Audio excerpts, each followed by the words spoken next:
7 arsye pse duhet të hani vezë të zira në mëngjes.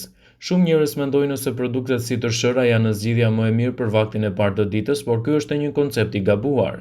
Vezët janë të shijshme dhe duhet të jenë pjesë e vakteve të mëngjesit.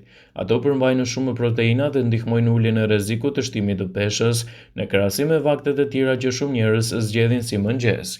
Këto janë arsyet pse duhet të hani vezë në mëngjes. Ju bëjnë të ndiheni më të ngopur gjatë ditës. Proteina dhe yndyrrat e vezës ju mbajnë të ngopur deri në vaktin e ardhshëm. Studimet kanë treguar se njerëzit që hanë vezë në mëngjes kanë më shumë gjasa të humbasin peshë se ata që hanë diçka tjetër për mëngjes. Vezët janë një burim shumë i pasur i proteinave, lëndë thelbësore që merr trupi juaj. Rekomandohet të konsumoni të paktën 1 deri në 2 vezë çdo mëngjes. Vezët gjithashtu nuk e përkeqësojnë kolesterolin. Studimet tregojnë se kjo nuk ndikon në përkeqësimin e niveleve të kolesterolit. Vezët përmbajnë kolin dhe ndihmojnë në